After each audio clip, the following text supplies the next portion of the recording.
ডেনমার্কের প্রযুক্তি ব্যবহার করে দেশে আধুনিক ইনসুলিন কার্টিজ উৎপাদন শুরু করেছে এসকেএফ ফার্মাসিউটিক্যালস লিমিটেড ও নভো নর্ডিক্স বাংলাদেশ।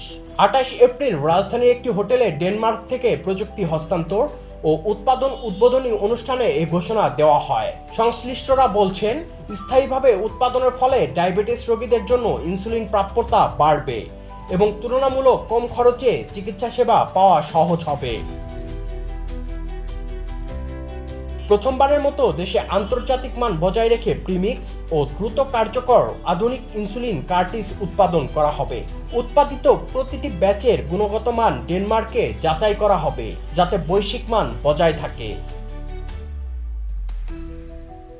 অনুষ্ঠানে স্বাস্থ্য খাতের এই উদ্যোগের গুরুত্ব তুলে ধরে দেশের ওষুধ কোম্পানিগুলোকে নতুন নতুন ওষুধ উদ্ভাবনের আহ্বান জানান স্বাস্থ্য ও পরিবার কল্যাণ মন্ত্রী সর্দার মোহাম্মদ সাখাওয়াত হোসেন। তিনি বলেন, দেশে ইনসুলিনের সহজলভ্যতা নিশ্চিত করা এবং স্বাস্থ্য খাতের স্বনির্ভরতা অর্জনে এ ধরনের উদ্যোগ গুরুত্বপূর্ণ ভূমিকা রাখবে। Today start modern insulin penfill in Bangladesh in collaboration of two very renowned pharmaceutical units, Novo Nordisk and SKF. What I want to say here is that not to compromise with the quality, as they have already told it earlier.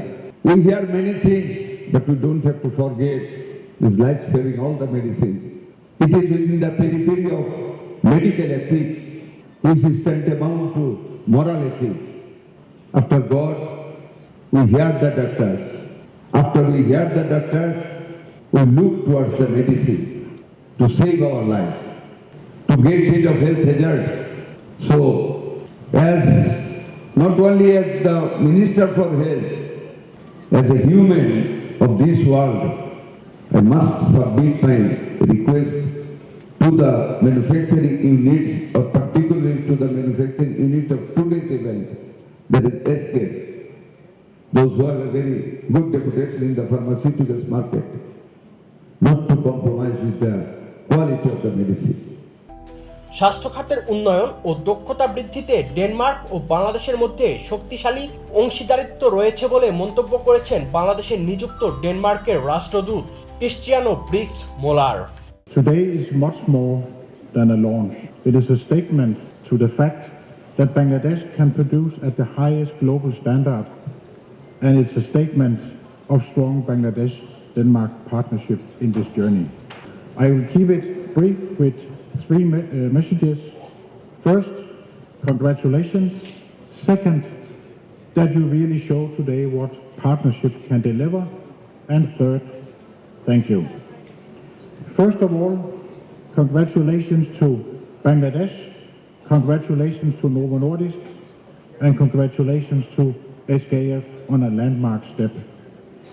Local production of global standard pen-filled modern insulin in Bangladesh with technology and knowledge transfer from Denmark.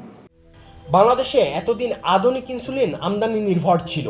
স্থানীয়ভাবে এর উৎপাদন শুরুর ফলে diabetes চিকিৎসার নতুন সম্ভাবনা তৈরি হলো। সংশ্লিষ্টরা বলছেন, আন্তর্জাতিক মান বজায় রেখে ইনসুলিন উৎপাদনের এই উদ্যোগ দেশের ঔষধ শিল্পকে আরও এগিয়ে নেওয়ার পাশাপাশি রোগীদের জন্য সাশ্রয়ী চিকিৎসা নিশ্চিত করতে সহায়ক হবে। Sadman Shaon, the financial express.